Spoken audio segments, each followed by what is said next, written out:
Muy bien, alumnos, tengan ustedes buenos días. Entramos al tema número 5, que viene a ser el periodo ático, ¿correcto? Las clases anteriores habíamos hablado sobre Homero, ¿correcto? Bueno, Homero ya no es del periodo ático, él era de un periodo anterior, el periodo jónico o el periodo arcaico. Ahora vamos a entrar al periodo ático, seguimos hablando de Grecia, pero ya no vamos a hablar mucho sobre guerreros, sobre la historia de la guerra de Troya, ya no, ya. Ahora vamos a hablar del teatro, ¿ya? Y bien, aquí vamos a explicar el origen del teatro. Vamos a pedirle a Thaís y Omara que nos lea, por favor, lo que dice en la pizarra. Thaís, ¿te escuchamos? Tragedia griega. El teatro griego tuvo carácter religioso, popular y político. Era el culto de Dionisios, dios de la fecundidad y la vendimia. Así en su honor se celebran anualmente certámenes en los que competían los más destacados dramaturgos. Las piezas más importantes se representaban en el anfiteatro dedicado a los Dionisios, el pie de la Acrópolis. Las obras teatrales de la antigua Grecia se montaban en los anfiteatros, lugares con una explanada circular o semicircular donde se ofrecía el espectáculo y alrededor de la cual se extendían las gradas, que era donde se ubicaban los espectadores. Muy bien, Thaís, muchas gracias. Muy bien, su compañera nos acaba de explicar sobre el origen del teatro. ¿Que sí, profe? ¿Eso dije? Claro, Thaís, ¿no te diste cuenta? Muy bien, en la parte del inicio, ella nos explica el origen religioso, popular y político. Sobre todo un origen religioso, porque ¿sabes cómo se origina el teatro? Cuando los griegos adoraban un dios. Los griegos antiguamente creían en un dios divino llamado dios Dionisio, que era el dios de la fecundidad y la vendimia. Este dios le ayudaba a los griegos en la producción de los vinos, de la uva, mejor dicho, para producir vino. Entonces, en conmemoración a este dios, por agradecimiento, ellos le rendían un culto. Ellos le rendían culto a este dios y este culto se le llamaba a los famosos ditirambos. Los ditirambos eran cultos que le realizaban al dios Dionisio. Y poco a poco, así, mediante cultos, rituales, fiestas que celebraban cada año, empezaban a aparecer los grandes dramaturgos y empezaban a escenificar sus obras en los anfiteatros, ¿no? Poco a poco, ¿te das cuenta? Mira, cómo se origina el teatro por el culto a un dios, Dionisio, que era el que producía la uva para hacer el vino, ¿no? Y así poco a poco se originó el teatro, ¿no? Se empezó a adornar, se empezó a escenificar, se le puso una tarima, un escenario, se le colocaron gradas a los espectadores para que se sentaran a presenciar la escena y así se creó el teatro, ¿correcto? No te vayas a olvidar. Bien, hablemos un poquito del contexto histórico de esta época. Aquí está. Primer contexto, ¿no? De que este periodo en Grecia se desarrolló en el llamado siglo de Pericles. Recuerda que Pericles era uno de sus grandes gobernantes en Grecia, uno de los mejores que ayudó a expandir al territorio griego. Aquí aparecen las primeras ciudades llamadas polis, las primeras polis, que son las ciudades, digamos, estado, y además porque, como les dije, que Grecia estaba en su gran expansión territorial, es porque tenía gran armamento militar y político, ¿no? ¿Qué más? La tragedia fue la especie más importante. Uno de los más importantes es Esquilo. Hoy vamos a hablar de él, de Esquilo. Él es conocido como el padre de la tragedia griega. Pregunta que puede venir en tu examen del mes de abril.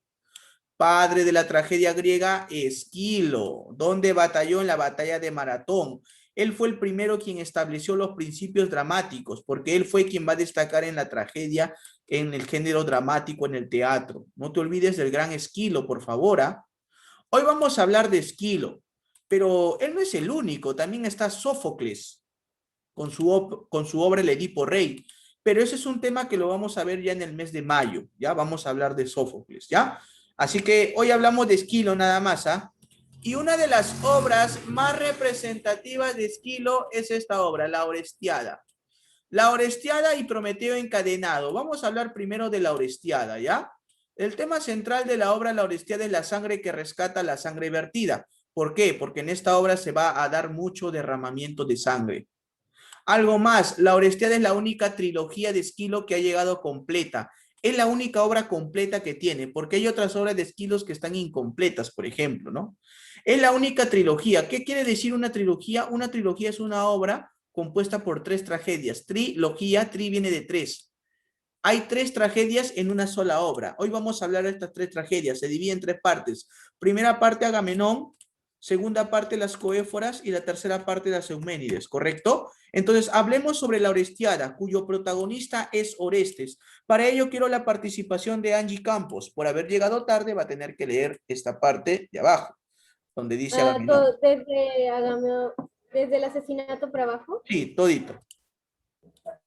Un vigía y más tarde un mensajero anuncia el Agamenón, jefe de las fuerzas griegas, vuelve a Argos, su patria. Después de haber vencido la guerra de Troya, Clitemnestra, su esposa, aguarda no muy felizmente la llegada de su marido, ya que jamás le perdonó que sacrificara a su hija Ifigenia.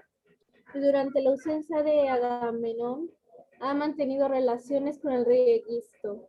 Cuando Agamemnón llegó a Argos, trae consigo a Casandra, profetisa joven y doncella, hija de Priamo, el rey de la vecindad Troya, condenada a ser su esclava. Clitemnestra, sumida en el odio por su marido y los celos por Casandra, acaba asesinando a ambos y reinando con Egisto en Argos. Al final de la obra, una altiva Clitemnestra, un chullido en mano, se enoblece haber llegado a cabo la venganza y el sacrificio de su hija, la cual jamás perdonó a su esposo. Aparecerá en esos momentos el nombre de Orestes, el hijo del Clitemnestra y Agamenón para enlazar esta obra con la siguiente. Muy bien, Angie, muchas gracias. Angie, ¿qué entendiste de esta lectura? Lo poco, lo mucho que entendiste.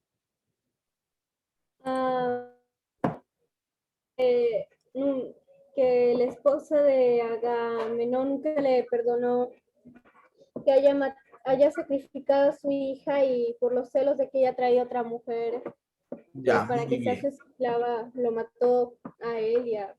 Ya, excelente, muy bien, se entiende. Bien, aquí hablamos de Agamenón en esta primera parte.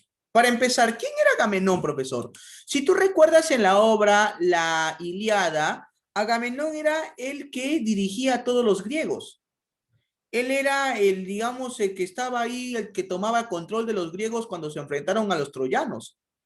Ya, luego de haber derrotado a los troyanos, porque tú debes saber que ganan la guerra, con el caballo de Troya ganan a los troyanos, ¿sí? Incendian Troya, y bueno, Agamenón como rey tiene que agarrarse las joyas, su dinero, el oro, y también se lleva una esclava consigo. Acabó la guerra, obviamente cada uno tiene que regresar a su reino. Agamenón tenía que regresar a Argos, pues ahí le esperaba todo su reino. Pero ¿qué va a pasar? Él para llegar a Argos tenía que atravesar los mares. ¿Y quién era el dios del mar? Poseidón. Poseidón, tú tenías que dejarle una ofrenda, tenías que darle un sacrificio para que Poseidón te deje tranquilo y te deje navegar por los mares. ¿Y qué hizo Agamenón? ¿A quién sacrificó, chicos? ¿A quién? ¿A su? ¿A su hija? A su hija. ¿Cómo se llamaba su hija? Ifigenia. Él sacrificó a Ifigenia para poder llegar. Clitemnestra, su esposa, aguardaba la llegada de su esposo Agamenón, pero no de una manera bien recibida. Ella se iba a vengar, porque no iba a perdonar a Agamenón de que hubiese matado a su hijo. Y además Clitemnestra, en su ausencia también no era una santa paloma, ella había mantenido relaciones con el rey Egisto. En pocas palabras, tenía un amante. Entonces, Clitemnestra y su amante van a tramar un plan cuando Agamenón llegara. Cuando Agamenón llega a Argos, trae a Casandra. ¿Quién era Casandra? La hija del rey Príamo, el rey de Troya, ¿no? La trae como su esclava y Clitemnestra se pone celosa también. Sumada en ese odio, mata al marido y mata a Casandra. Pero sobre todo se va a vengar pues por haber asesinado a su hija Ifigenia, ¿no? Entonces, ¿quiénes quedan en el poder? Clitemnestra con Egisto se apoderan del reinado en Argos.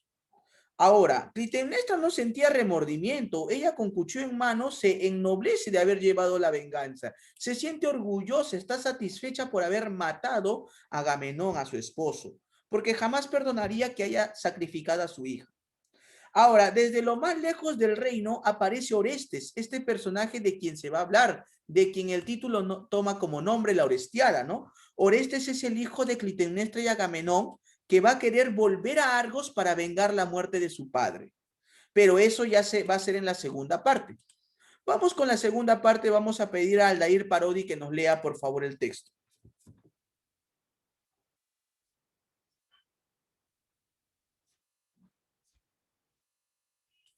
Parodi.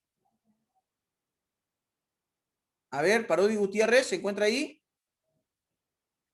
No me responde, yo lo tomo como inasistencia, alumnos, ¿ah? Tiene que responderme. Si no, no responde, puedo pensar que está haciendo cualquier cosa. Ya, no está en clase, inasistencia, ¿ya? Smith, Estanislao.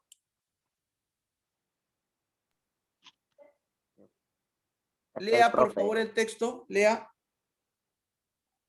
Las Poéforas, la venganza de Orestes.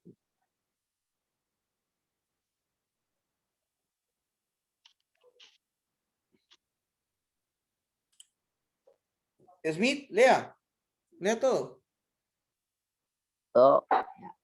6 años después de la acaecido en la tragedia, Agamenón Orestes vuelve a Argos. Marchó de ahí tras el asesinato de su padre a manos de su madre, Nestra, para tomar venganza, pues un mandato del dios Apolo lo obligó a ello. Electra y Orestes, ambos hermanos se reconocen y deciden tramar un plan para el asesinato de la madre, y vengar así al padre Agamenón. Orestes se introduce en el palacio fingiendo ser un profeta que viene a anunciar su propia muerte a Electra. Una vez en el palacio mató a Egisto y a su madre. Un coro de mujeres ofrece honras fúnebres al sepulcro de su madre. No, Agamenón, solo los Poéforas. Parece que cometerá un crimen no peor que el que cometiera su madre. Es visto con ojos compasivos y comprensivos y en la relación de los asesinatos. Muerte duda de lo cierto es que acaban convenciéndose de ejecutar el asesinato cuyo justificación es el amor a un padre asesinado y traicionado. Muy bien. En esta parte pasan 6 años y Orestes va a querer regresar a Argos. Él se va a vengar por la muerte de su padre. ¿Y qué va a hacer Orestes? Al final va a matar a quien en palacio mata a Egisto y a su madre. Es decir, se consuma la venganza. Orestes mata a su madre y a Egisto. Ahora, cuando él mata a su madre y a Egisto, ¿sí? Orestes pues va a querer justificar ese asesinato. Él va a decir, yo he asesinado a mi madre porque por el amor a un padre asesinado y traicionado. Lo mataron a mi papá, es por eso que yo la maté. Él se justifica. Pero luego de la muerte de su mamá, aparecen unas serpientes venenosas una vez que muere su mamá, porque va a vengarse de Orestes por haber asesinado. Esta es la tercera parte. Yo voy a leer. Las erinias, ¿sí? Las erinias, las castigadoras de criminales, persiguen a Orestes que se ha refugiado en el templo de Apolo, en Delfos. El dios ha aconsejado a Orestes que marche a Atenas, donde será juzgado justamente al llegar a Atenas. La diosa Atenea le dice que ha de ser juzgado por jueces atenienses y así ocurre. Los jueces determinan que tan horrorosas son los crímenes de Orestes como los que cometiera su madre Clitemnestra, por lo que Orestes es absuelto. Atenea, una vez celebrado el juicio, aplaca la furia de las erinias que se convierten en seres buenos llamadas Euménides. ¿Qué va a pasar? Luego de la muerte de su madre, aparecen unas serpientes venenosas llamadas las erinias, que van a querer vengarse de Orestes por haber asesinado a su madre. Orestes va a ir a pedir ayuda a Apolo en el templo. Apolo le dice, ¿sabes qué? Ve a Atenas y allí unos jueces van a ver tu caso. O sea, lo llevan a un juicio, ¿no? Va a ser juzgado en Atenas, pero al final los jueces van a perdonar a Orestes porque, bueno, Orestes estaba arrepentido por lo que había cometido, ¿no? Al final perdonan a Orestes, absuelven, y Atenas aplaca esa furia de las Erinas. Las Erinas seguían molestas, porque no era posible que Orestes haya matado a su madre, pero Atenea aplaca la furia de las Erinas y las convierte en Euménides, que ya no eran serpientes malas, sino ahora buenas y bondadosas, ¿no? Y bien amables. La obra termina con el perdón de Orestes, ¿sí? Entonces, chicos, este viene a ser la obra La Orestiada, que me cuenta la historia de Orestes y la venganza ante la muerte de su padre, ¿correcto? Muy bien. Chicos, hasta aquí se entendió el tema de, o la obra La Orestiada. ¿Habla? ¡Habla! ¿Se entendió? Sí, profe, sí se entendió. Sí, profesor. Muy bien. ¿Y por qué no activan su cámara? A ver, ¿por qué no Porque, activan su cámara? porque somos dormidos, profe. Porque somos tímidos, dice. Ah, eres tímida. Dormidos, no tímidos. ¿Están dormidos? Activen su cámara, chicos. Activen su cámara, ¿ya? Para la patilla. ¿Ah? A ver, a ver, a ver. Ya, ahora sí, muy bien. ¿Cuántos hay? 1, 2, 3, 4. Activando sus cámaras. Muy bien. Ahí está. Angie Caprista. ¿Quién es Angie Caprista? ¿Eres nueva, alumna? Es nueva, nueva. ¿Cuál nuevo? Sí, profe. A ver, ¿cuál es tu apellido?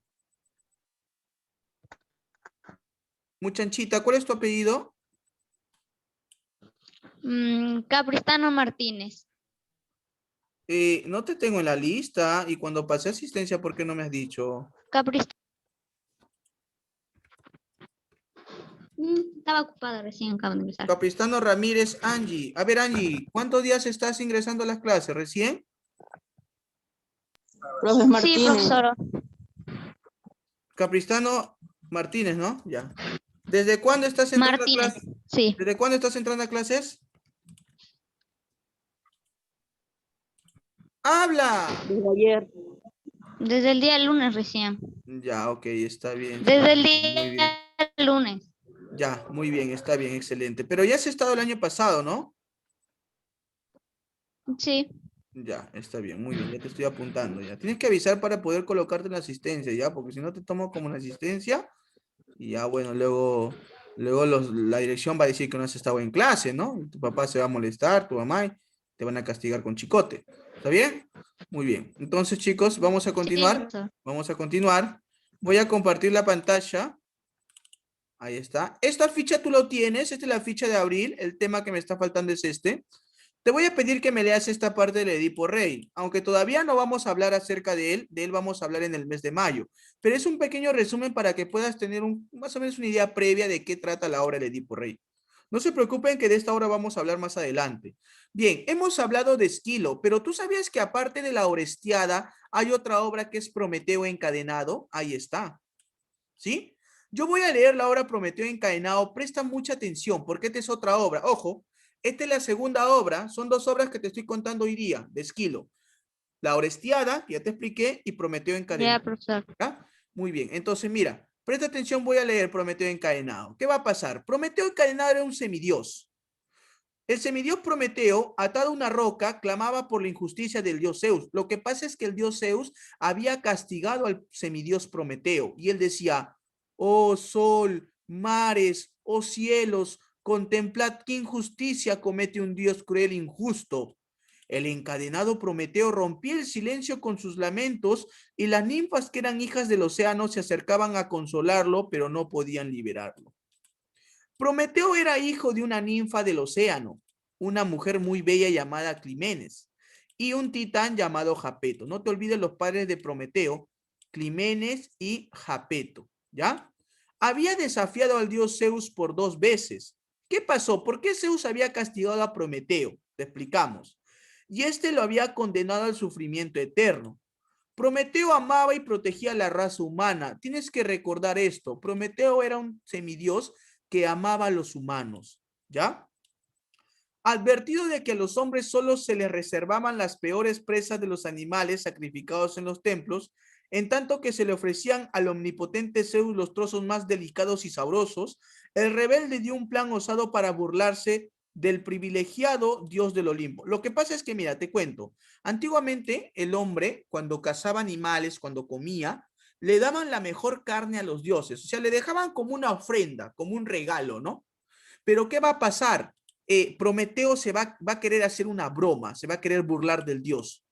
Condujo un buey hasta el altar, lo sacrificó y separando las carnes y los huesos, metió las primeras en un saco y los segundos en otro. O sea, agarró un saco, en este saco voy a colocar la carne de la res y al otro lado voy a colocar el hueso. Invoca a Zeus y le invitó a elegir el saco que prefiriese. El soberano del Olimpo eligió los huesos que habían sido envueltos en grasa por el astuto Prometeo. Prometeo, bien vivo, le había dado hueso al dios. Era una ofensa para el dios Zeus. Y al verse burlado por el protector de los hombres, en el colmo de la ira, decidió vengarse en estos quitándoles el don del fuego. O sea que se molestó Zeus. Ah, Prometeo, te has burlado de mí. ¿Sabes qué voy a hacer? Al hombre no le voy a dar el fuego. Ese fuego que tanto adoran, que tanto aman, ya no se los voy a dar.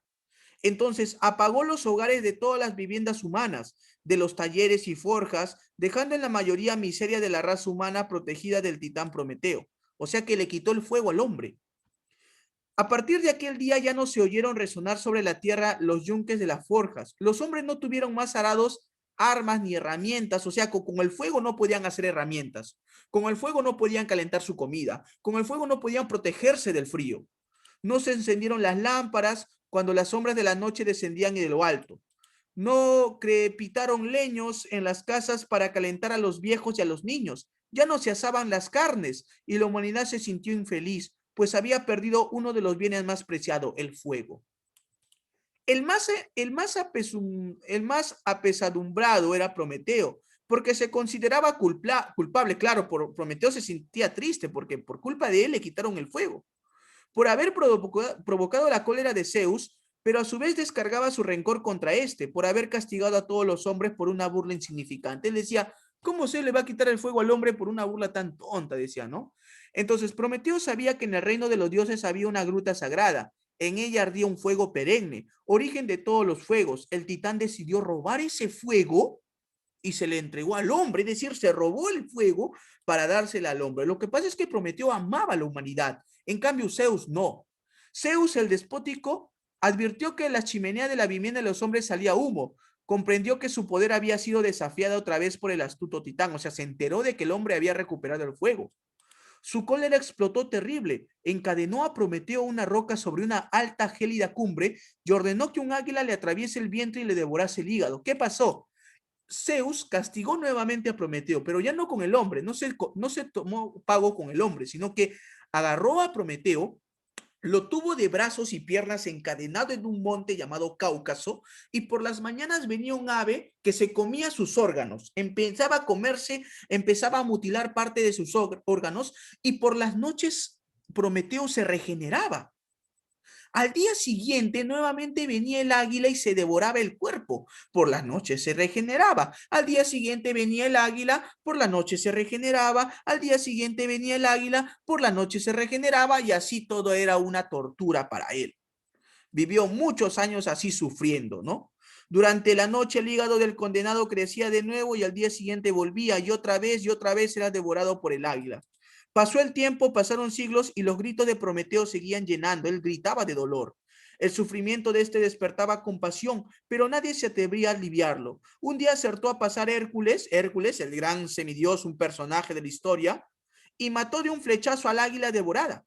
Así terminó el castigo del titán que robó el fuego para los hombres. Y durante siglos el mundo habló de Prometeo, quien por amor a los hombres había osado temerariamente desafiar la ira del gran Zeus. Pregunta, ¿se entendió la historia de Prometeo encadenado? Muy bien. Sí, profesor. Delvis, ¿cuál fue la primera burla que hizo Prometeo al dios Zeus? Le dio hueso. Hueso en vez de carne, ¿no? ¿Y qué pasó con Zeus? ¿Qué hizo Zeus? Le quitó el fuego al hombre. Le quitó el fuego. Muy bien, primera pregunta. ¿Quiénes son los padres? Climenes y el titán Japeto. Primera pregunta. ¿Quiénes son los padres? La ninfa Climene y el titán Japeto. Apunta ahí. Son los padres de Prometeo. Pregunta 2. ¿Qué hizo Prometeo para que Zeus lo condenara? ¿Qué hizo? Le robó el fuego y se lo entregó a la humanidad. Esa es la pregunta, ¿cierto? Vamos, rápido, quiero su respuesta. ¿Qué condena recibió Prometeo por parte de Zeus? ¿Qué condena fue? ¿Cuál fue su condena? Fue encadenado en un monte toda su vida, mientras un águila se lo devoraba. ¿Correcto? Ahí está. ¿Cuál fue la venganza del soberano Olimpo contra la humanidad? ¿Cuál fue la venganza? ¿Te acuerdas cuál fue la venganza? Le quitó el fuego, ¿cierto? Recuerda, ese era el castigo, ¿no? Pero al final Prometeo se va a robar nuevamente el fuego y le va a devolver. Pregunta 5. ¿Qué decidió robar el titán en el reino de los dioses? ¿Qué decidió robarse? Se robó el fuego sagrado. No te vayas a olvidar que él se robó el fuego sagrado, ¿no? ¿Está bien? ¿Qué va a pasar allí? Prometeo sabía que en el reino de los dioses había una gruta sagrada, en ella ardía un fuego perenne. Ahí es donde se va a robar. ¿Ya? No te vayas a olvidar, ¿ah? A ver, vamos con la pregunta 1. ¿Crees que el castigo que le dio Zeus a Prometeo fue correcto? ¿Qué dicen, chicos? ¿Tú crees que el castigo de ser devorado por un águila fue el correcto o no? No, ¿verdad, chicos? No, porque al final él lo hizo por amor. Entonces vamos a colocar no. Vamos a colocar no, porque Prometeo se robó el fuego para entregar a la humanidad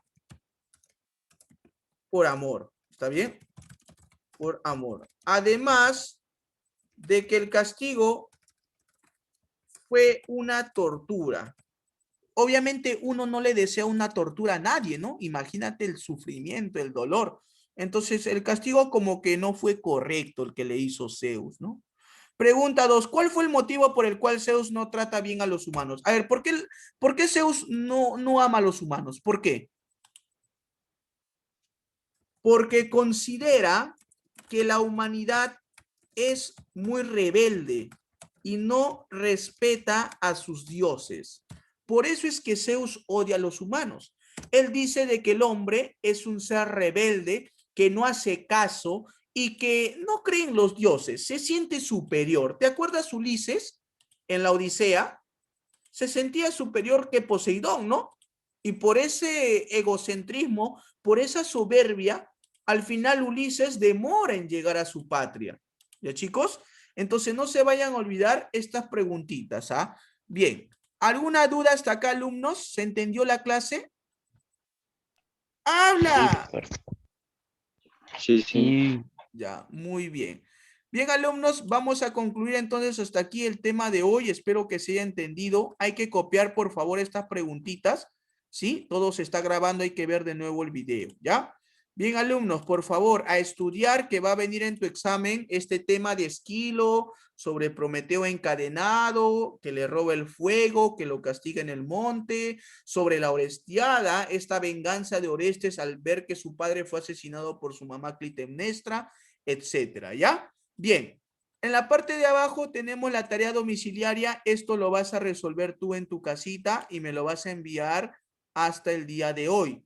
Tienes hoy para enviarme hasta la noche tanto la evidencia como la tarea domiciliaria, ¿correcto? ¿De todo el mes? ¡Habla! ¿De todo el mes o solo este? No, la evidencia de esta clase, pues. Las evidencias se mandan cada semana. Ahora, si estés atrasada, Angie, en las clases anteriores tienes que mandarme todo, pues, ¿no? ¿Sí? Bien, chicos, saluden a la cámara, por favor, saludando. 3, 2, saluda. 3, 2, 1. Muy bien, chicos, cuídense mucho, nos estamos viendo la siguiente semana. Envíen su evidencia, por favor, ¿ah? Envíen su evidencia. Leslie, envía tu evidencia. Angie, por favor, ponte al día en este mes, ¿ya? Bien, chicos, cuídense mucho. Toda la clase está en el WhatsApp, ¿ah? Chau, chau, chicos, cuídense mucho. Un abrazo.